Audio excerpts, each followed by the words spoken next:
Langsung saja ke talim. Hari ini kita bahas talim kita nan baru, korelasi puasa dengan sholat. Ya, bab 1 insya Allah nampaknya agak mulai menurun di bulan peningkatan ke jemaah kita, terutama nan tua-tua nampaknya kayak. Ya. Mungkin ada amanah, ada ada mengantar apa ya bantuan. Ya.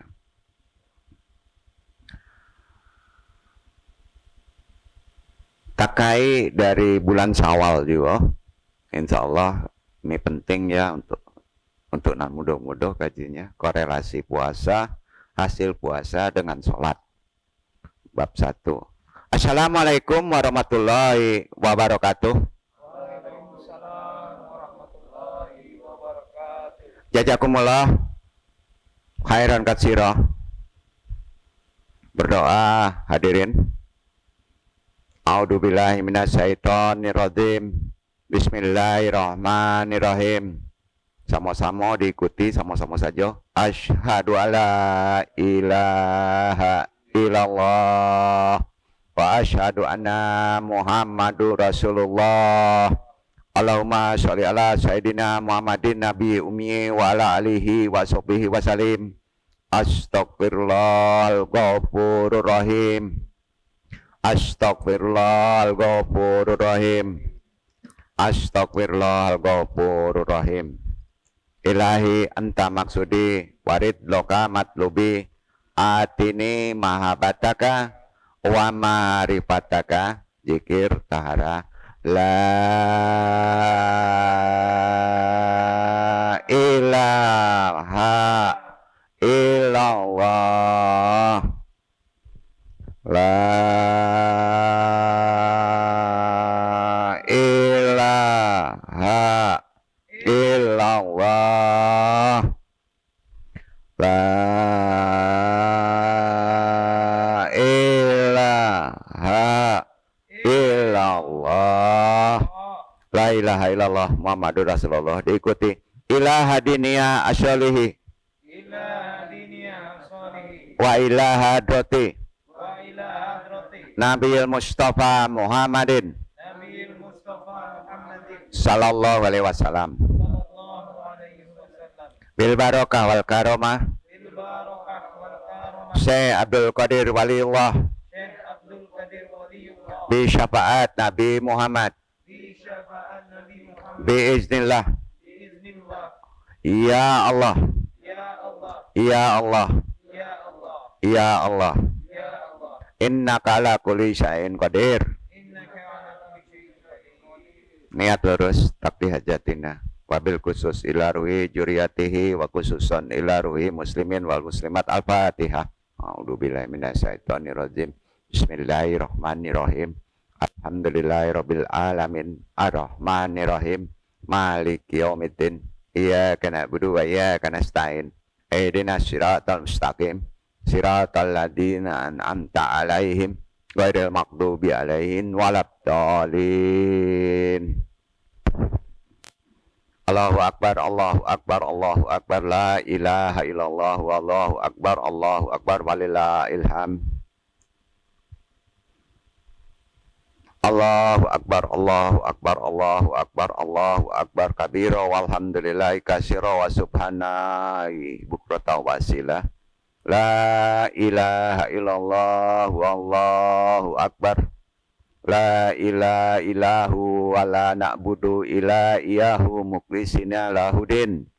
Wala qarihal kafirun wala qarihal munafiqun wala karihal musyriku. La ilaha illallah wahdah sadaqa wahdah wa nasyara abdah wa adadundah wa hadamal ahzaba wahdah. La ilaha illallah wallahu akbar, Allahu akbar, walillahil hamd. Alhamdulillahirabbil alamin. Tentunya Allah Maha Besar. Tahlil tahmid masih kita ucapkan juga.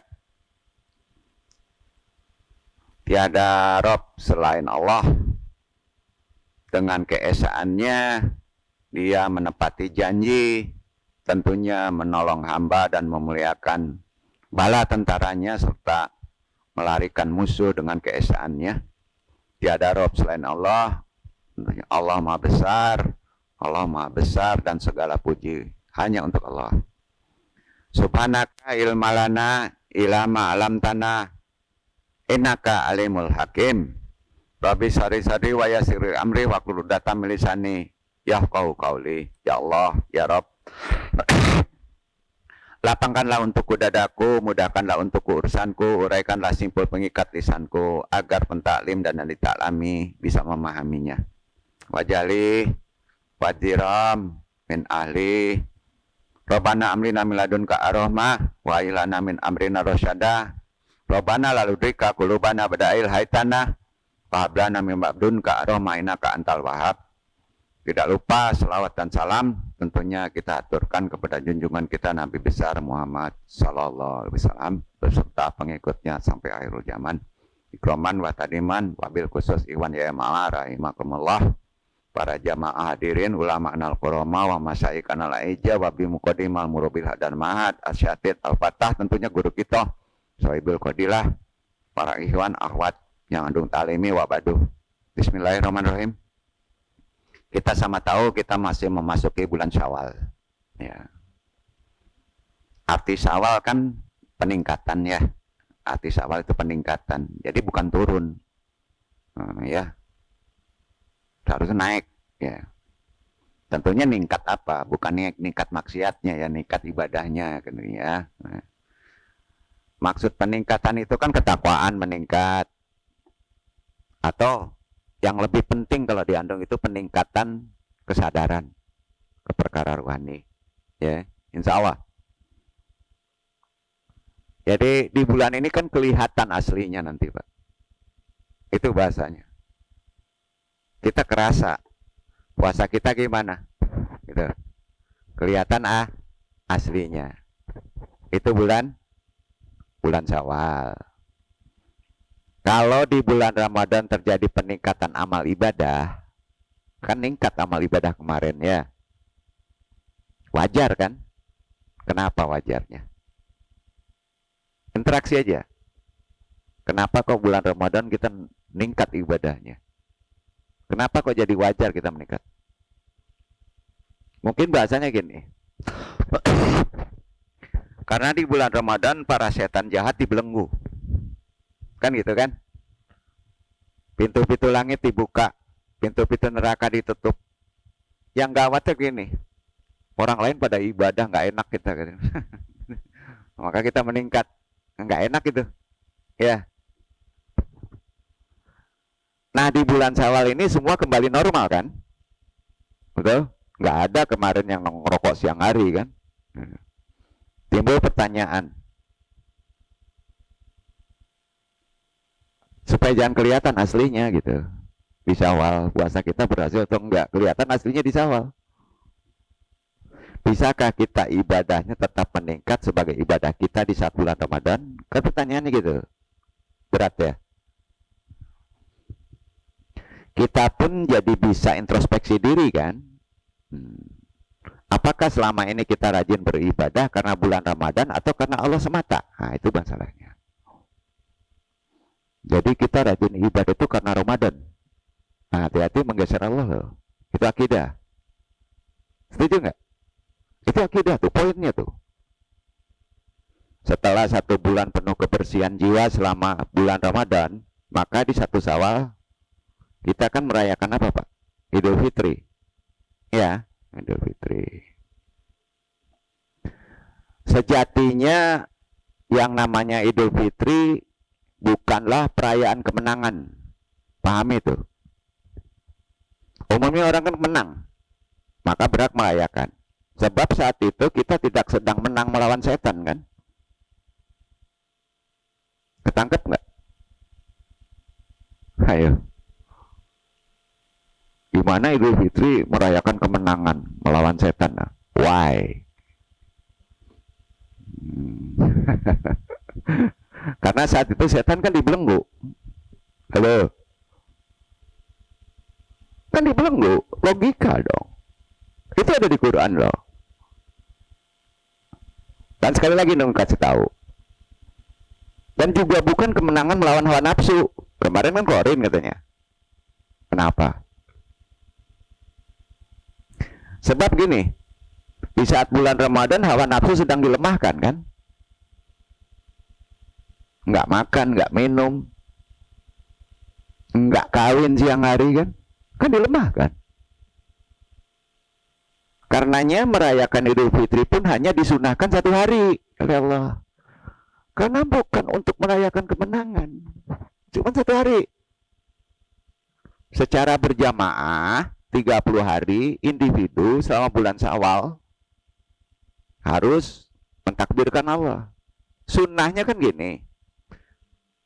Kalau Idul Fitri kan disunahkan hanya takbir 1 hari. Itu sunnah Rasul.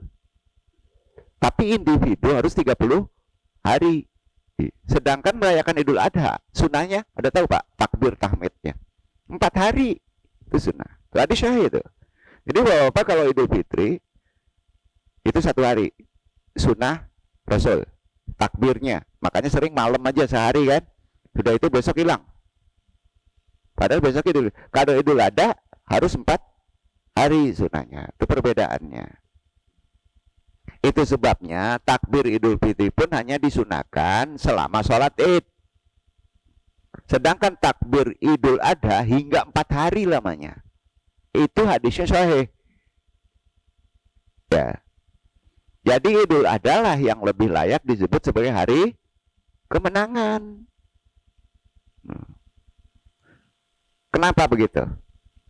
Sebab Nabi Ibrahim alaihissalam berhasil mengalahkan godaan setan dan berhasil menundukkan hawa nafsu, yaitu kemelekatan cintanya kepada Ismail. Endingnya apa? Halo? Endingnya pas mau digorok anaknya, diganti Ismail dengan seekor kibas. Itu Idul Adha. Menang kan? Diganti yang besar untuk disembelih lalu dimasak dan dimakan beramai-ramai. Jadi hikmahnya Idul Fitri itu cuma sehari, Pak. Tinggi mana dengan Idul Adha? Makanya setelah Idul Fitri harus puasa lagi 6 hari. Setelah Idul Adha kan ada puasa lagi. Iya.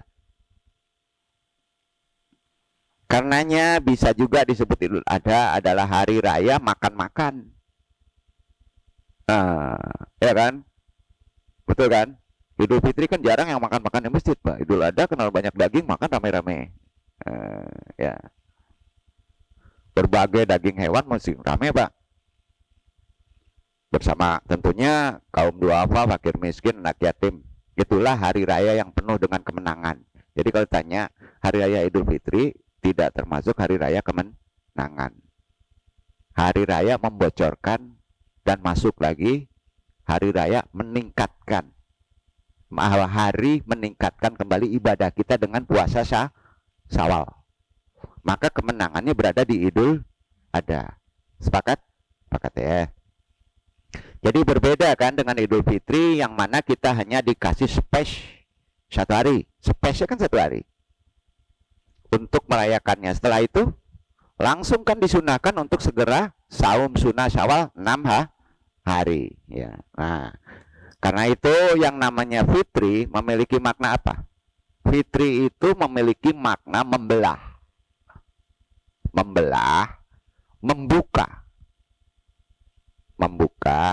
Jadi hari raya Idul Fitri adalah hari raya berbuka. Hari raya berbuka. Fitri juga memiliki makna suci, bersih.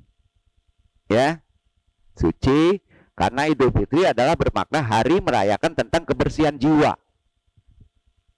Jadi kalau ditanya Idul Fitri itu hari kemenangan kebersihan ruhani kita, jiwa kita. Ya kan? Bersih jiwa kita seharusnya. Dan tentu saja cara terbaik merayakan jiwa kita supaya bersih adalah menikmati momen kebersihan jiwa itu selama mungkin. Maka dikuatkan supaya jadi setahun. Puasa lagi 6 hari. Kan gitu. Nah, sudah itu apalagi Pak secara materi? Idul Fitri. Membersihkan harta. Maka sebelum masuk Idul Fitri, zakat fitrah. Sebelum masuk sholat id kan, sudah sholat subuh nggak masuk zakat fitrah, jadi pahala. Sedekah, ya kan? Zakat fitrah hukumnya apa? Wajib. Bukan malah mengotorinya kembali dengan hubud dunia. Ini bahaya ini. Itu sebabnya cukup sehari saja merayakannya dengan berbuka, lalu disunahkan melanjutkannya dengan saum sunnah 6 hari agar rasa bersih jiwa itu terjaga selamanya hingga setara setahun. Itu hadis. Itu sebabnya pula berbuka dari puasa Ramadan hakikatnya adalah puasa Ramadan ya, berbuka di Syawal 1 Idul, berbuka dari rasa benci. Karena itu jiwa. Berbuka dari rasa benci. Benci harus hilang. Betul kan? Termasuk sampai sekarang nih. Berbuka dari rasa kecewa. Kecewa harus hilang. Kemarin kan? Masih ada yang kecewa, masih ada yang galau. Dong cikui gini doh. Masuk wakatnya gini doh. Betul kan? Berbuka dari rasa marah. Betul kan? Nggak pantas sombong. Berbuka dari rasa gelisah. Berbuka dari rasa takut. Berbuka dari rasa khawatir, berbuka dari rasa sedih, berbuka dari rasa trauma, berbuka dari kekikiran, berbuka dari berbagai keburukan jiwa lainnya. Betul kan? Itu Syawal. Berbuka itu. Itu mengapa orang yang mampu berbuka lahir batinnya pada Syawal, maka jiwanya akan menjadi tenang. Tenang. Idul Fitri memang layak digelari sebagai hari raya ketenangan. Tenang, bukan kemenangan. Jadi kalau ditanya Idul Fitri hari raya ketenangan, bukan kemenangan. Sinonim dari kata fitri apa Pak? Persamaannya fitrah. Apa? Fitrah. Ya. Asal kata fitrah apa? Fatoro. Nanti ngerti tuh. Dasar kata fatoro adalah iftar. Iftar itu usulnya. Berarti karena usulnya iftar dari fitrah tadi, ada rahasianya iftar itu, fitrah itu. Ya, ada rahasianya. Kalau yang namanya usul pasti ada rahasianya. Nah, jadi iftar itu kan berasal dari kata fatoro yang artinya menciptakan, menjadi, dan juga bermakna memecah, membagi-bagi. Dibagi-bagi. Nah, sedangkan kata syam atau syaum berasal dari kata soma. Apa? Soma. Artinya menahan. Kalau fitri terbagi-bagi, terpecah-pecah. Kalau syam, menahan. Dengan begini, mutolahnya akan gampang pengertian maknanya secara rohani. Ya, menahan. Setiap syam harus diakhiri dengan iftar, berbuka. Betul kan? Iya kan? Harus, karena kita manusia. Kalau menahan terus, mampuslah kita. Ya, betul kan? Harus iftar. Syam tanpa iftar, innalillahi Pak, dosa, karena menjolimi diri sendiri. Nggak ada ajaran Rabib. Nggak makan, nggak minum, nggak kawin, nggak bisa. Iya kan? Nggak boleh jomblo Pak. Kalau ada batas umurnya. Karena kita nggak boleh syam, nggak boleh menahan. Kalau batas umur seorang laki-laki sudah memasuki 27, maka segera berbuka, iftar, dibagi. Ente punya syahwat, didiamin. Terawat ente nanti. Gitulah bahasanya. Kok ada? Ya nggak apa-apa, ini bukan nyindir. Bener gak? Karena menahan. Setuju nggak tuh? Kita gampang-gampang aja ngaji ya. Kalau ada yang tua-tua dong super sulit kajinya. Gitu. Setiap yang ditahan harus dibelah, di break. Enggak? Betul kan? Harus dibelah. Proses memecah, membelah, bertahan ini disebut prosesnya apa? Berbuka. Akad nikah. Itu ya. Makanya di Syawal ini banyak musim nih nikah. Nah, kalau bapak-bapak benar puasanya, doanya benar, Pak, nikah ente. Ini nggak mau denger kajian doang sih. Jomblo aja. Loh. Ya, nah gitu. Menahan itu ada batasnya, bro. Ada batasnya. Kalau 30 udah nggak ada batasnya, Pak. Cendawan namanya. Kan itu. Jangan kaku. Menahan lapar dan haus dibatasi dengan jawab pada puasa. Azan maghrib. Puasa aja ada batasnya, azan maghrib. Jomblo nggak ada batasnya, kacau, Pak. Sekitar 13 jam. Benar kan? Wakat pendeknya, kalau perkaliannya mutolaknya tinggi, maka di manusia itu laki-laki ada 27. Enak ya ngaji kayak gini kan? Paham ya? Gampang ya? Tidak boleh kita menahan lapar dan haus sampai 3 hari. Boleh nggak? Namanya apa? Zolim. Jadi jomblo lewat 27, jolim ente. Aduh, nggak enak ngaji mandong nih. Ya enggak, singgung-singgung lah. Ini ngaji Islam kok. Kalaulah menahan lapar dan haus selama 13 jam kita sudah oleng, lemes. Ya, kalau 27 masih menahan juga kita enggak oleng, aneh dia dong. Bohong itu, pasti oleng deh. Makanya sering ngimpi, bantal bisa jadi pacar. Benar tuh. Apalagi menahan benci, menahan galau, kecewa 13 tahun, kacau, Pak. Gak bisa. Harus clear di Syawal itu. Kalaulah berbuka dari rasa lapar dan haus itu nikmat tiada tara, maka pastilah berbuka dari rasa lapar dan kecewa itu lebih nikmat. Setuju? Iya kan? Halo, iya Kak? Iya. Kalau marah, marahin aja dong ya. Iya dong, gitu. Nah, berbuka. Udah, kapan lagi? Di Syawal. Fatara, pula muncul kata fitrah atau fitri. Dengan demikian Idul Fitri bisa dimaknai dengan kembali berusaha memecah, mengurai jati diri sampai terus dipecah belah, diurai menjadi nothing. Apa? Nothing gitu. Maksudnya gini nih, maksudnya ya. Kita adalah pertemuan antara jasad dan ruh. Betul. Betul. Jasad adalah materi, betul? Jasad itu kan materi, ya.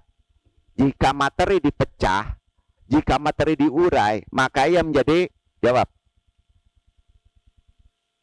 molekul. Kok jadi neneng gini ya? Materi dipecah jadi molekul. Molekul terpecah lagi menjadi atom. Dipecah lagi menjadi partikel. Dan seterusnya hingga akhirnya nothing.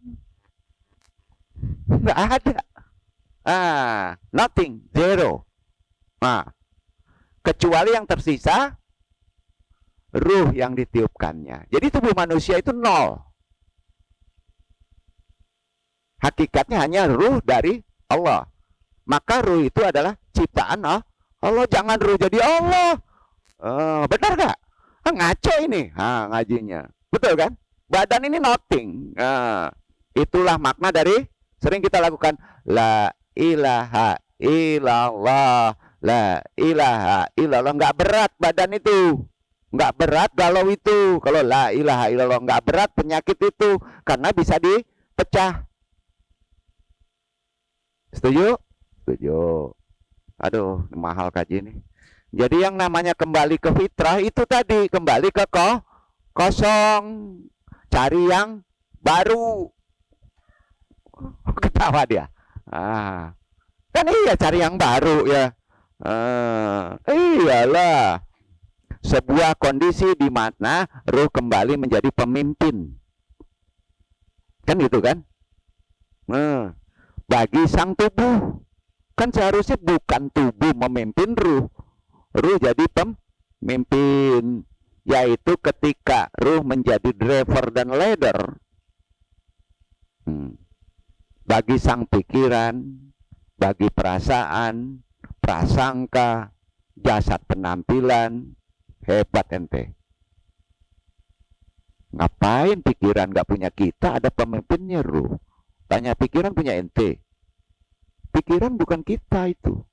Perasaan bukan kita itu. Jangan dipimpin sama perasaan, Pak. Nangis ente. Jangan disuruh pikiran itu bekerja terus. Di awal ini. Enggak selesai ente. Ya, asbab aja. Iwan yang marah yang kebelah. Kesimpulannya itu fitrah iftar dari kajian korelasinya. Mesti gimana selanjutnya. Ternyata kesulitan itu hanya tampak depan. Halo? Siapa yang galau? Siapa yang sulit? Kalau diandung sulit itu tampak di depan. Dari kemudahan. Lanjutkan. Nah, ketawa kan?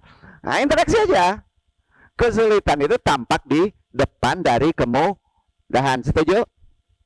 Kalau nggak setuju ya minta ampun nih. Nah, depannya doang yang sulit, bro. Padahal di belakangnya bejibun kemudahan. Artinya apa? Kesulitan itu hanya wajah lain dari kemudahan. Udah tahu tuh. Kok galau lama? 13 tahun galau kacau ini. Nggak bisa. Jemaah itu nggak bisa kayak gitu. Kelihatan di awal emang sulit, setuju? Itu perasaan dong. Allah bangse tertimpa tangga hantu itu namanya. Manggarutu sih. Kelihatan di awal emang sulit. Tapi kalau dikupas, pecah-pecah, iftar, diurai. Sabar ikhwan. Ternyata isinya kemudahan. Nggak yakin, nggak usah ngaji. Nah, gitu. Dalamnya adalah kenikmatan. Nah, pasti itu. Karenanya kalau engkau lari dari kesulitan dengan berputus asa, mengeluh, cari kambing hitam, pelit, cengeng, hakikatnya apa? Hakikatnya Ikhwan sedang lari dari kemudahan. Kok dibalik-balik emang gitu kaji kok. Lari dari kemudahan. Nah, kalau engkau lari dari kesulitan, maka jangan heran jika kemudahan akan turut menjauh dari kita. Benar kan? Benar kan? Nah, sebab kesulitan dan kemudahan itu dari Allah satu paket.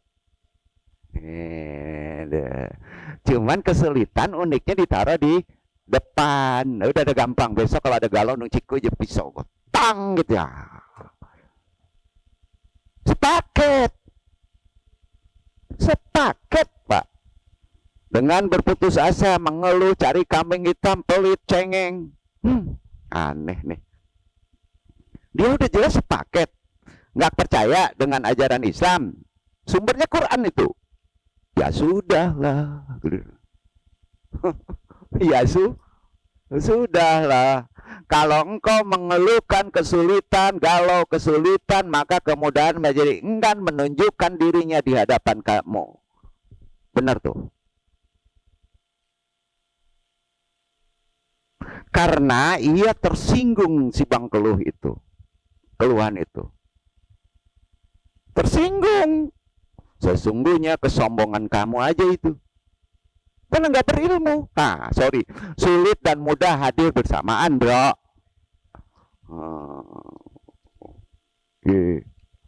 Namun udah jadi kebiasaan. Ini ilmunya. Si sulit suka nongol duluan. Begitu. Rupanya pengen eksis di hadapan kita. Si sulit itu pengen eksis dulu di hadapan kita. Begitu hukum natural. Hukumnya memang kayak gitu. Kebiasaannya gitu dalam hidup. Itu sebabnya yang namanya kemudahan akan menjadi berkah bila kita nikmati dengan hati yang bersih. Iya kan? Fitri. Fitrah. Fatoro dasarnya. Terpecah dulu jadi susah, kemudian mudah. Benar kan? Nah, tuh. Ada paham kan ikhwannya? Ada paham. Kalau bedah secara syariat Islam itu. Ini kan Al-Quran cuma.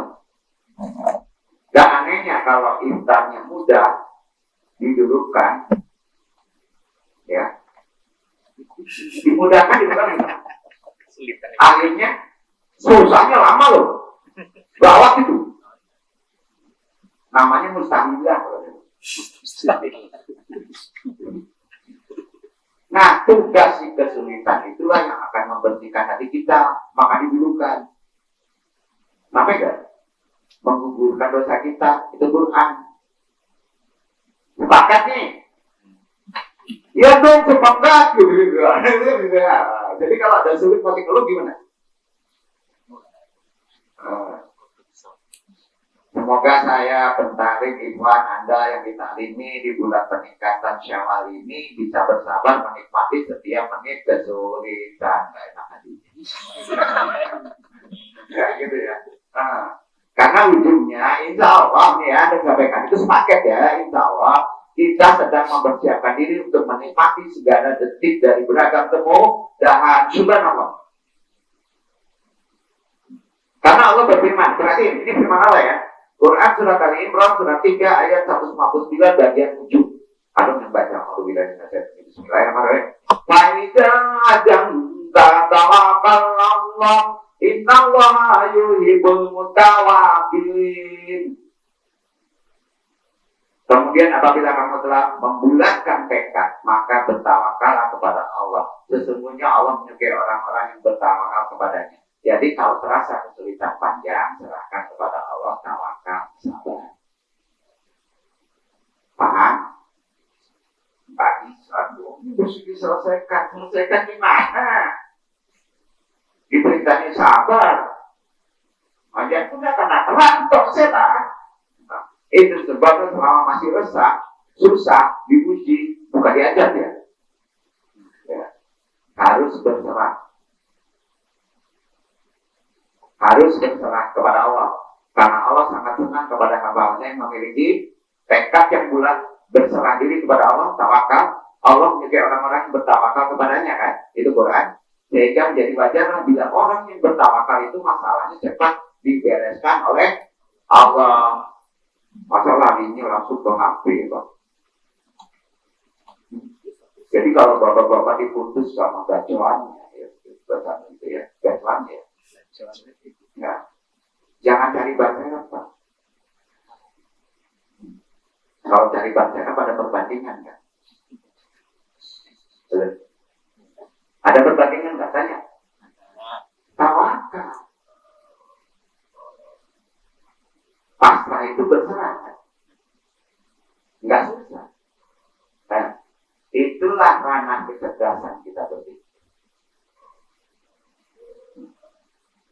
Fisik, pikiran, dan emosi. Harus paham. Seorang hamba Allah fitrahnya begitu. Harus cerdas. Tentulah berbeda dengan tingkatannya. Kalau udah naik namanya melalui kesadaran. Namanya keruhani. Kita robah keruhani. Itu disebut apa? Kecerdasan spiritual. Ya. Membulatkan tekad itu ada di ranah kecerdasan. Di ranah kecerdasan. Bulat tekad itu di ranahnya kecerdasan. Tawakal itu di ranah kesadaran. Ya. Ada paham? Ulang ya. Ulang ya. Tanam ya. Membulatkan tekad itu ada di ranah kecerdasan. Tapi bertawakal itu ada di ranah kesadaran. Poin itu. Kemudian, memang di ranah kecerdasan kita harus kerja keras. Berhitung, mengawal, mempertimbangkan, memperbandingkan. Betul? Akhirnya contohnya, kalau orang diputus cewek, orang anu ya. Cari lagi. Cepat gantinya. Berarti kecerdasan apa itu, Pak? Kecerdasan apa? Tekad. Oh, nggak bisa. Gua mesti cari lagi, nggak enak gua sendiri. Ntar kata teman, aneh nih. Ini gitu ya. Ini support cari. Berat gak? Capek gak? Karena ada perbandingan. Yeah. Di sini kita harus berubah ke kecerdasan, kesadaran. Ya. Karena kesadaran itu hanya harus bertawakal, berserah diri kepada Allah aja kan. Mengapa? Ya, nggak cari-cari kan? Enggak kan? Agar bisa mengundang pertolongan Allah, gimana? Harus hilang beban serap tadi. Allah maha cemburu, nggak boleh juga itu. Allah yang paling tahu. Yang cocok. Itu spiritual. Jadi bahasanya gini, tawakal berasal dari kata tawakala.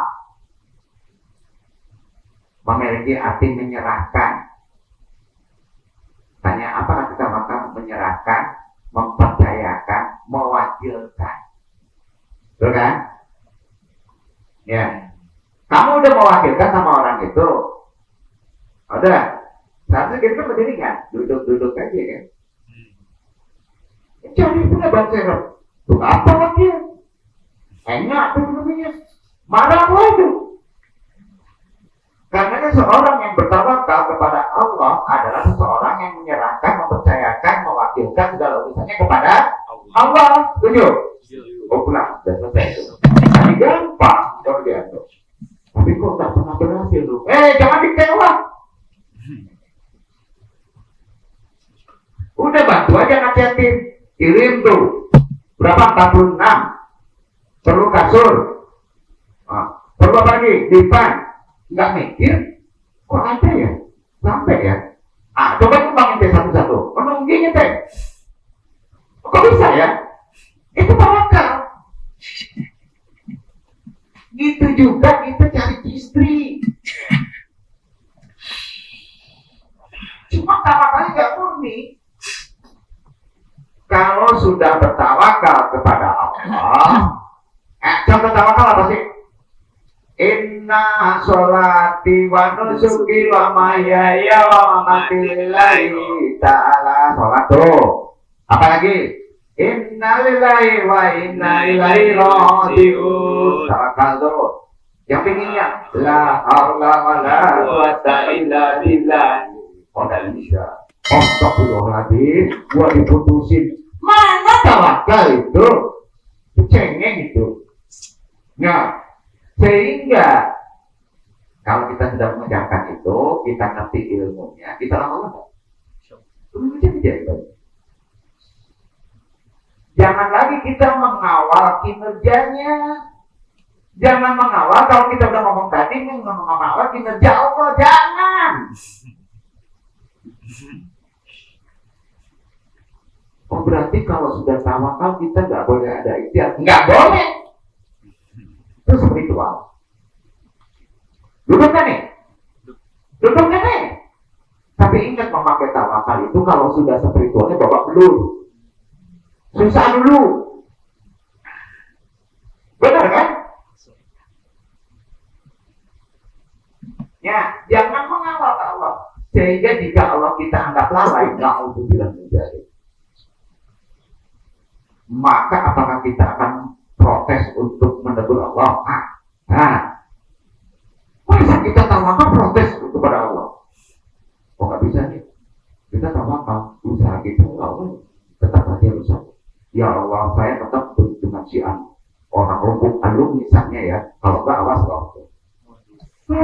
Na'udzubillah min dzalik kayak gitu tuh. Astagfirullah. Emang kita ini siapa di hadapannya? Menghitung nikmat Allah aja kita nggak mampu. Mampu? Nikmat kamu? Apalagi kalau kita nekat mengawal sebuah urusan yang sudah kita serahkan kepada Allah. Susahnya kalau nasihat manusia yang seperti tuanya korodin, jeblok, error, pasti akan buat alasan, Pak, tidak. Gak usah dinasihatin itu, Pak, langsung dia, tapi buyur. Tawakal kan? Itu mengapa? Kalau tawakal jangan lagi sibuk tak kawan.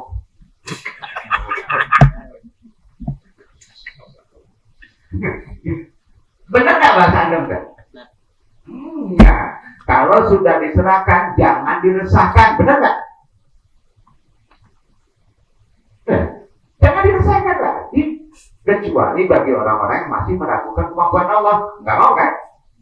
Karena tidak memberikan yang terbaik di dalam hidup kita Allah itu. Karenanya Iwan, wabil khusus ini ya, untuk hati. Kalau kita serius mau disukai Allah, mau serius, maka bertawakallah kepadanya. Sebut-sebutnya tawakal, masih ragu, pulang.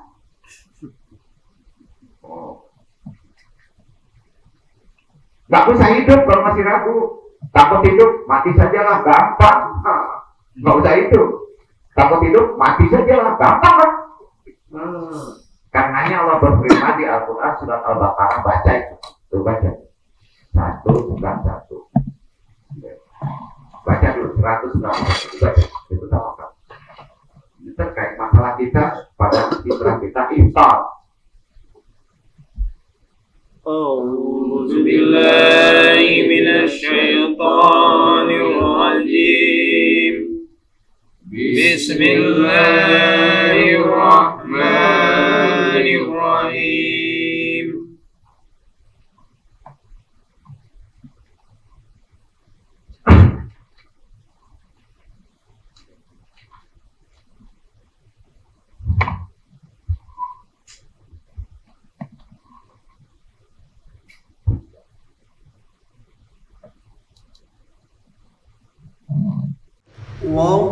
واقتلوهم حيث ثقفتموهم وأخرجوهم من حيث أخرجوكم والفتنة أشد من القتل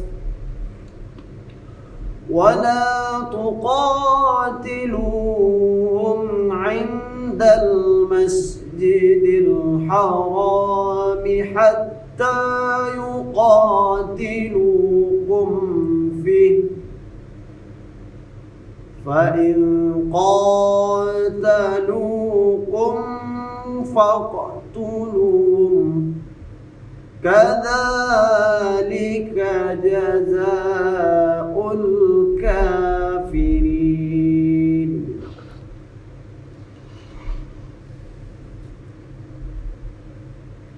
Dan bunuhlah mereka di mana saja kamu jumpai mereka, dan usirlah mereka dari tempat mereka telah mengusir kamu. Mekah dan fitnah itu lebih besar bahayanya dari pembunuhan. Dan janganlah kamu memerangi mereka di Masjidil Haram, kecuali jika mereka memerangi kamu di tempat itu. Jika mereka memerangi kamu di tempat itu, maka bunuhlah mereka. Demikianlah balasan bagi orang-orang kafir. Dibaca 217 Al-Baqarah.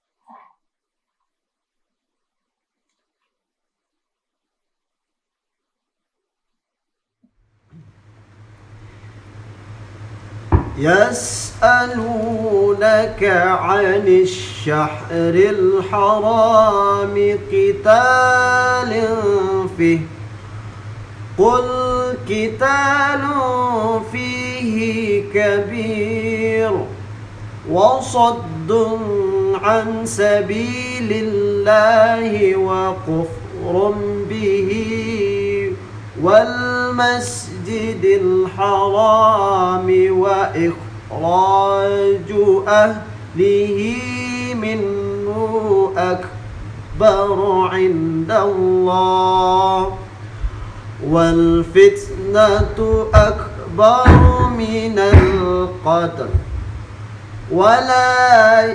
ولا يزالون يقاتلونكم حتى يردوكم عن دينكم إن استطاعوا ومن يرتد منكم عن دينه فيمت وهو كافر فأولئك حبطت أعمالهم في الدنيا والآخرة وأولئك أصحاب النار هم فيها خالدون.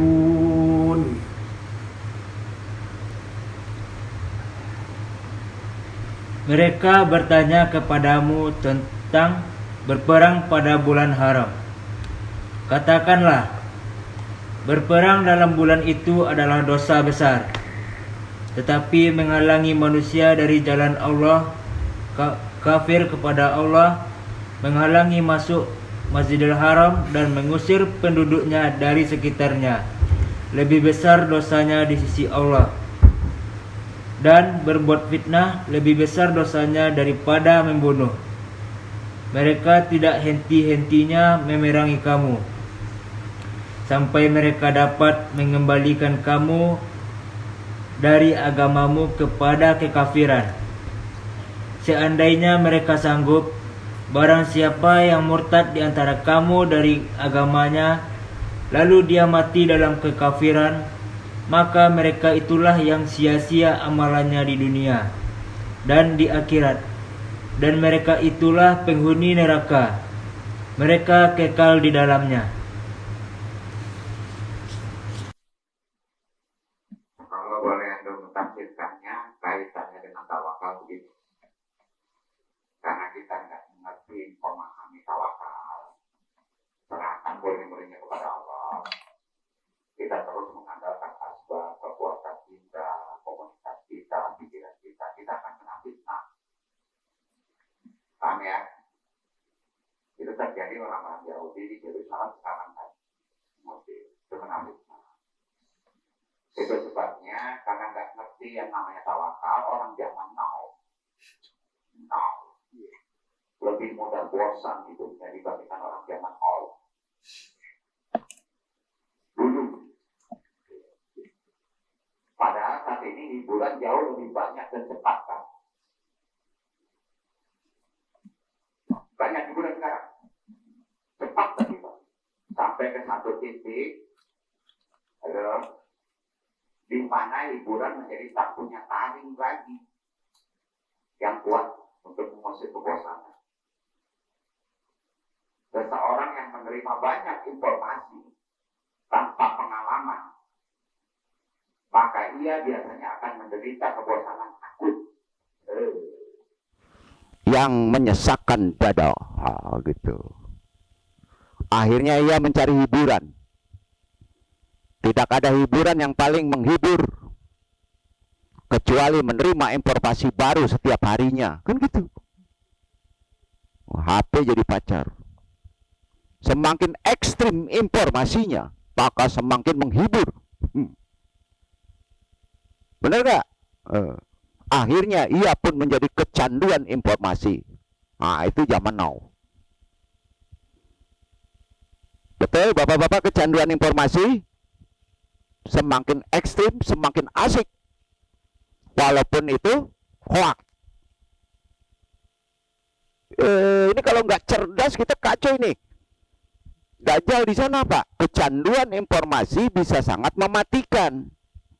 Mati dalam kebosanan, mengakibatkan bunuh diri secara perlahan. Naudzubillah min dzalik. Kebosanan yang terpelihara ini akan menyebabkan gairah untuk hidup berkurang. Lalu putus asa. Maka tingkat bunuh diri pun menjadi meningkat tajam. Dalam pengertian bukan bunuh diri secara lahir, bro. Sama ya? Apa tuh kira-kira? Putus asa, udahlah. Yang penting gua main game aja. Gimana? Itu kecanduan informasi ekstrim tuh. Menghilangkan kebosanan. Kalau kita mau merenung, maka diperintahkannya berpuasa wajib di Ramadan, sudah itu sunnah di Syawal, itu terkait dengan masalah kehidupan loh. Baik masalah kesulitan maupun kemudahan ya, yang satu paket. Ternyata kesulitan itu hanya tampak di depan. Tadi kok disebut dari tampak depan dari kesulitan itu kemudahan.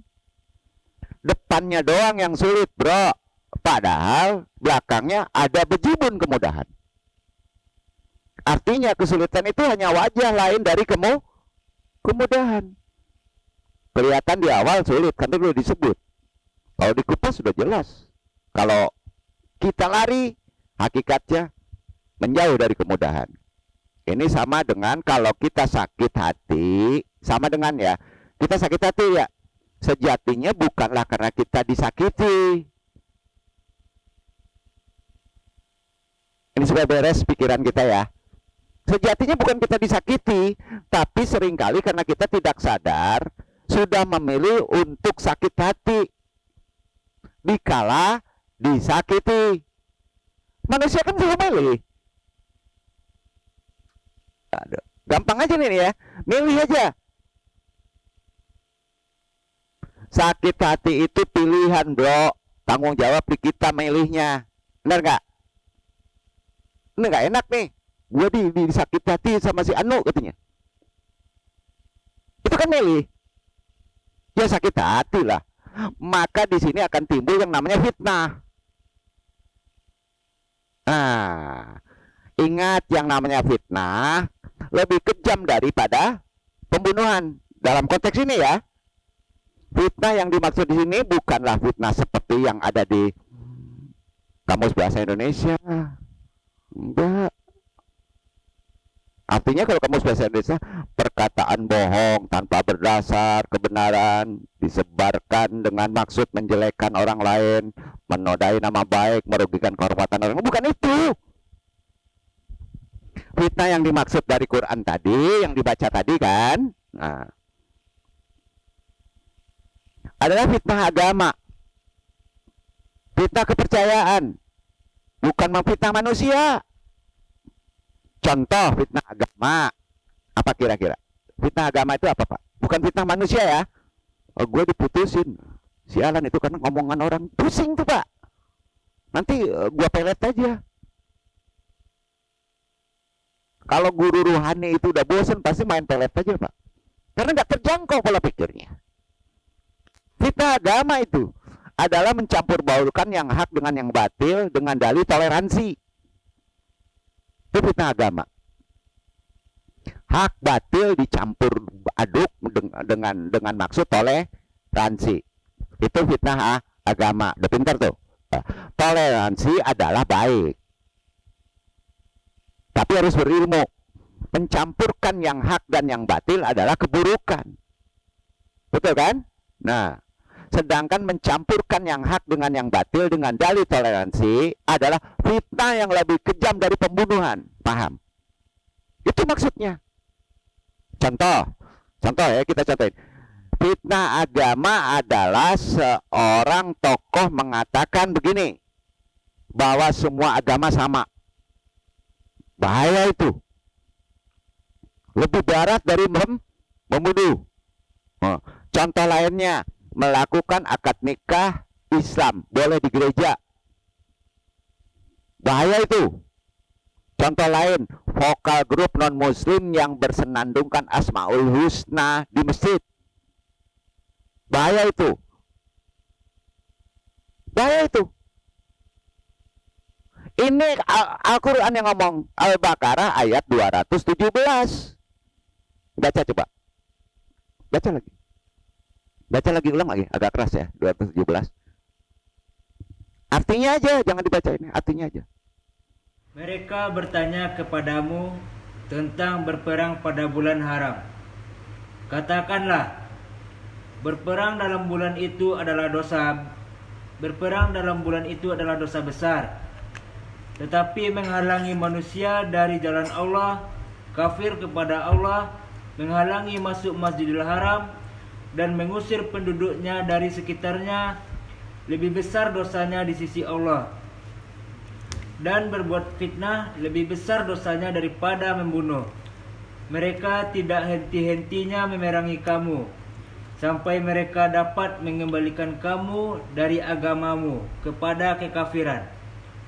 Seandainya mereka sanggup, barang siapa yang murtad di antara kamu dari agamanya, lalu dia mati dalam kekafiran, maka mereka itulah yang sia-sia amalannya di dunia dan di akhirat. Dan mereka itulah penghuni neraka, mereka kekal di dalamnya. Pengertiannya gini, target fitnah itu apa? Fitnah agama, agar kaum muslimin menjadi murtad. Setuju? Pertanyaannya, kalau ekstrim kita misalnya mencari hiburan informasi di HP, itu targetnya Pak, supaya kita murtad. Jadi itu dajjal kan? Ayo, dioyanya itu di Masjidil Aqsa, supaya kita murtad, ngikut pola pikiran dia. Berarti ada back di belakang itu kan? Betul kan? Ada musuh agama kita kan? Baik murtad secara sadar ataupun murtad secara tidak sadar. Yang dipilih murtadnya nanti tidak sadar. Hati-hati manusia zaman now. Yang gawatnya dari hiburan dulu Pak, informasi. Secara perlahan akhirnya beberapa kaum muslim muda, milenial, nah gitu ya, milenial ya, meyakini bahwa semua agama itu sama baiknya. Mulai ada nih. Lalu akhirnya meyakini yang penting kan kita tetap bertuhan. Tuhan kita kan sebenarnya sama aja, hanya sebutan saja yang berbeda. Lebih ngaco lagi. Menyimpulkan bahwa agama itu hanya permainan politik dan buatan manusia. Simpulannya, akhirnya timbul generasi sekuler, liberal, agnostis. Naudzubillahi min dzalik. Cerdas kita. Itu maksudnya. Nah, mudah-mudahan Allah lindungi kita deh, keluarga kita dari fitnah agama, dan kita pun bisa tetap tenang, berkarakter positif, meyakini bahwa fitnah itu terjadi sudah menjadi skenario ilahi untuk ujian kita. Kan sengaja diizinkan Allah itu kan? Nah, yang mana setiap takdir dari Allah, seburuk apapun tampaknya, pastilah selalu bermaksud baik untuk keimanan kita. Nggak enak ya hidup di zaman sekarang, ada corona, enak hidup zaman Rasul. Berarti itu Anda tidak terima takdir. Nggak enak ya hidup di Padang, ini ceweknya bengek-bengek, katanya takdir tuh. Kenapa hidung kita kok mancung, katanya hitam, katanya rambut keriting, berewokan, katanya nggak ada yang mau. Kacau itu, nggak terima takdir tuh ya. Jadi itulah yang perlu Anung sampaikan. Dengan begitu, belum sampai sholatnya nih ya. Jangan jadi generasi sekuler, liberal, agnostis. Ya. Skenario ilahi itu menguji kita. Seburuk apapun, pastilah bermaksud baik untuk keimanan kita dalam menempuh hidup di akhir zaman ini. Apapun peristiwa takdirnya, ya. Yang terpenting adalah bagaimana respon kita, kecerdasan kita, kan gitu. Semakin tepat respon kita, maka akan semakin nikmat prosesnya dan hebat hasilnya. Setuju? Setuju ya? Itu sebabnya bagi kita yang ingin sembuh dari rasa sakit hati, Bang Galau, maka sadarilah bahwa kita sudah melakukan play victim. Betul? Play victim. Apa tuh? Modus merasa menjadi korban. Masa kita jadi korbanisme? Generasi karbon aja nih. Merasa dikorbankan, ngaco ini. Nggak bisa tuh. Atas kejoliman orang lain. Yang sebenarnya sih justru merasa korban. Atas apa, Pak? Jadi, atas kebodohan kita. Ongor ya gitu ya. Oh gitulah. Kalau udah sampai perkara ini ya harus apa, Pak? Kalau kita sudah jadi karbon gitu. Udah jadi merasa korban. Play victim. Minta tolonglah pada yang namanya sabar dan sholat. Jadi minta aja tolong sama sabar sholat. Lu minta tolong sama andung. Betul kan? Khusus sholat kita pun harus paham maksud dari lambang-lambangnya, yaitu gerakannya. Tanya kenapa sholat itu diri, kenapa angkat tangan, kenapa ruku, kenapa sujud, ngerti? Kalau nggak ngerti jadi play victim tuh, merasa jadi orang korban loh. Udah pulang ya, selesai nggak dong kaji nih? Mana? Yang disyariatkan ada 9 elemen lambang sholat terkait dengan solusi terapi mental kita yang terfitnah. Paham ya? Itu kan 5 kali. Kok nggak juga ada perubahan? Karena kita nggak ngerti. Memahami 9 elemen struktur sholat sebagai terapi mental yang menolong. Gini, Rasulullah menjelaskannya begini nih, ya. Jika salah seorang di antara kalian berniat dalam suatu urusan, maka lakukanlah sholat 2 rakaat yang bukan sholat wajib, kemudian berdoalah. Hadis riwayat Bukhari. Ya. Dan Allah berfirman di Quran surat Al-Baqarah ayat 45, disebabkan bahwa wasta'inu bis-sabri wassalah wa innaha lakabiratun illa alal khashiin. Paham gak tuh? Jadikanlah sabar dan sholat sebagai penolongmu. Setuju, Pak? Sabar dulu ya. Sabar itu kan ikhlas, Pak. Berserah, Pak. Ya. Tawakal, Pak. Dengerin dulu ya. Dan sesungguhnya yang demikian itu berat, Pak. Berat. Kecuali kalau kita khusyuk dengan ajaran Islam. Setuju? Itu maknanya. Jadikanlah sabar dan sholat sebagai penolongmu. Kuncinya itu. Jika dipahami strukturnya, maka sangat wajar bila sholat bisa menjadi penolong hidup kita. Yakin kan nih? Sebagai hamba Allah. Dan kalau kita mau menyimak lebih dalam lagi dalam simbol gerak sholat, maka struktur pendirian sholat disusun oleh 9 elemen. Ke-9 elemen itu adalah sebagai berikut. 1. Iftitah. Pertama, iftitah. Apa itu iftitah? Diisi dengan berbagai pujian, doa, dan kalimat afirmasi. Ya kan?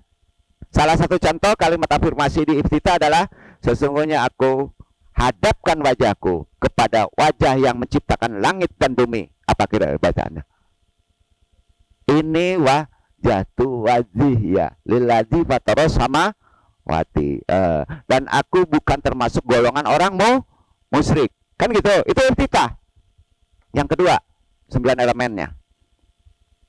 Al-Fatihah. Sebagai induknya bacaan sholat yang berisi pujian, pengakuan, dan doa. Jadi kalau ditanya Al-Fatihah itu isinya apa? Isinya apa? Pujian, pengakuan kita, dan doa. Oke ya. Karenanya Al-Fatihah mengajak kita hanya untuk memuji Allah. Murni. Tawakal. Memuji Allah aja.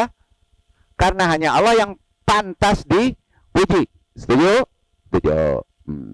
Kita akui bahwa kita hanya mengabdi. Memohon pertolongan hanya kepada Allah. Dan kita berdoa agar diberi hidayah. Iya kan? Agar istiqomah berada di jalan yang benar. Itu yang doa. Kalau penentuan hasil, Allah yang punya hak. Benar kan? Nah, yang ketiga, apa Pak? Elemen dasar sholat. Bacaan surat bebas atau beberapa ayat harus Al-Quran setelah Al-Fatihah kan? Iya kan? Kalau kopingo nggak boleh Pak. Udah Al-Fatihah baca kopingo boleh? Nggak boleh lah. Harus Al-Quran setelah Al-Fatihah ya. Setelah Al-Fatihah yang sifatnya apa? Tambahan, bebas, sukarela, yang penting benar. Walat dolim, panik nah. Alif lam mim, langsung kok boleh. Boleh. Bebas.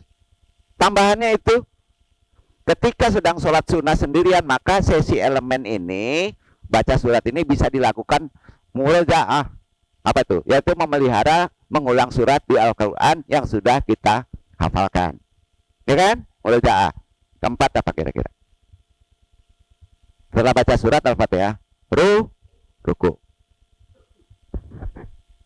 Lanjutkan Iqbal, ruku kira-kira apa ya? Untuk ngopi dulu, capek dong. Interaksi. Kalau orang spiritual menyebutnya lam.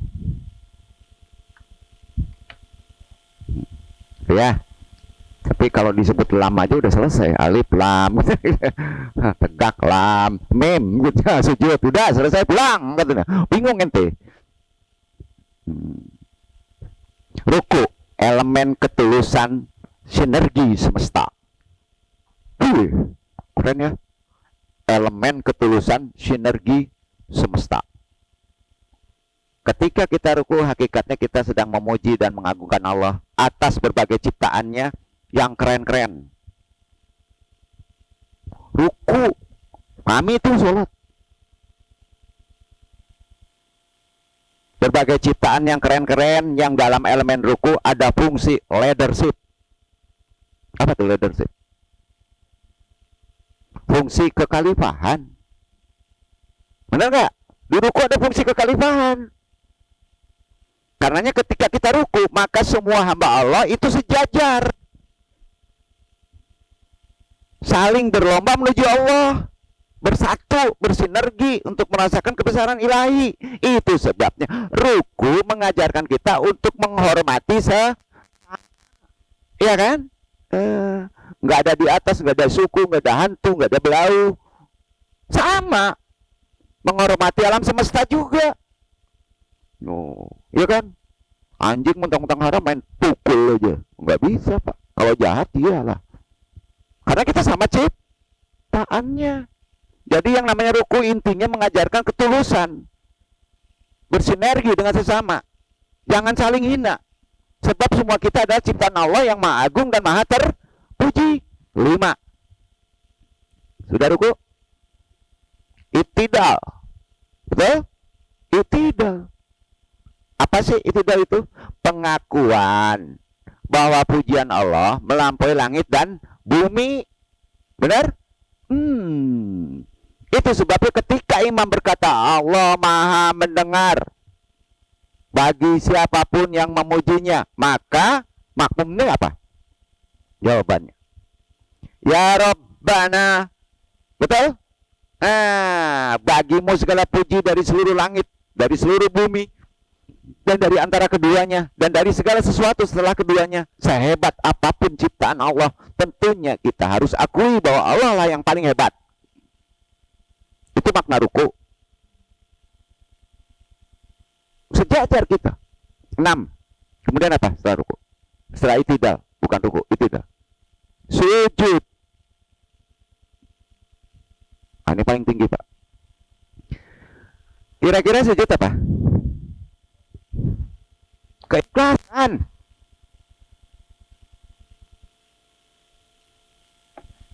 Dalam pengabdian kita kepada Allah. Dari Ibnu Abbas radhiyallahu anhu, Rasulullah SAW bersabda, adapun ketika ruku maka agungkanlah Allah, sedangkan ketika sujud maka bersungguh-sungguhlah dalam berdoa, maka doa tersebut pasti dikabulkan untuk kalian. Betul? Hadis riwayatmu Muslim. Nah, kalau ruku mengajarkan ketulusan, iya kan? Maka sujud, halo, sujud mengajarkan keikhlasan. Nah, itu ya. Ruku tulus, sujud ajarannya. Lambangnya begitu. Ruku bernuansa hablu minan nas wa hablu minal kaun. Hubungan dengan alam, hubungan dengan manusia. Itu apa tuh? Ruku. Hubungan kita sama. Karena di dalam elemen sujud itu apa? Hablu minallah. Fungsi followership, fungsi keabdulahan. Itu sebabnya saat terdekat hamba dengan Robnya adalah di waktu sujud. Karena di sana followership, Abdullah, sangat dekat. Maka di saat inilah harusnya kita berlatih melenyap pada sujud. Nothing. Melenyap. Panah. Mengosongkan berbagai keinginan dengan cara memfokuskan jiwa kita hanya kepada Allah yang maha tinggi dan terpuji. Memang dekat dengan Allah banyak kita boleh berdoa. Boleh. Karena kita cangok. Enggak di situ letaknya. Kita beda makomat kita. Benar gak? Itu wabu minallah, Abdullah aja pada sujud. Allah yang maha indah, sehingga ketika kita disentuh keindahannya di waktu sujud, maka semua masalah kita akan tampak mengecil, bahkan hilang. Itu nothing pada sujud. Masalahnya eksis istiqomah di hati orang yang sibuk mengeksiskan dirinya sendiri lalu lupa mengeksiskan Allah. Setuju? Setuju. Padahal tubuhnya sedang bersujud, karena aneh. Tubuh kita sujud, tapi eksis kita kepada selain Allah, kan ngaco tuh. Nggak enak bener ngajinya. Enggak. Dudukan pola berpikir kita pada gerak sholat. Tujuh. Nah ini yang serakah boleh di sini Pak. Duduk di antara dua sujud, doa, minta. Tapi yang berkah di elemen 7 itu yang doa. Ngapain di sujud? Udah ada tempatnya. Di situ kita harusnya khusyuk. Dua sujud itu harusnya khusyuk, letak khusyuk di situ. Berdoa sapu jagat deh. Jangan sapu lidi. Ya, ada. Kepada Allah, sayangnya banyak yang sholat melewati sesi ini tanpa ketenangan, melainkan dengan tergesa-gesa. Rabbi guru barham numpang star, sujud lagi, ting, gitu. Di situ yang khusyuk. Mereka membaca doa, Rabbi firli, seterusnya wafu ani terakhir, itu kan? Nah, dibaca dengan kecepatan tinggi kan aneh. Padahal isi doa di antara dua sujud ini sangat baik, meliputi semua kebutuhan hidup kita, udah cukup sebenarnya. Doa hebat lengkap dunia wal akhirah di antara dua sujud, iya kan? Nah, pahami itu sholat. Di antara dua sujud, doa di antara dua posisi keberserahan diri. Doa di posisi yang sungguh sangat mustajab. Namun hari ini sebagian orang berdoa meminta kenikmatan dunia di waktu sujud. Aneh dia dong. Padahal di saat sujud seharusnya kita lebih fokus untuk memuji, meninggikan, mensucikan Allah. Tapi boleh berdoa, kebutuhan doanya bukan dunia, akhirat. Sujud. Bukan dunia. Pas sujud, ya Allah kasih saya Halimatus Hadiah. Ya Allah kasih saya mobil Innova. Aduh.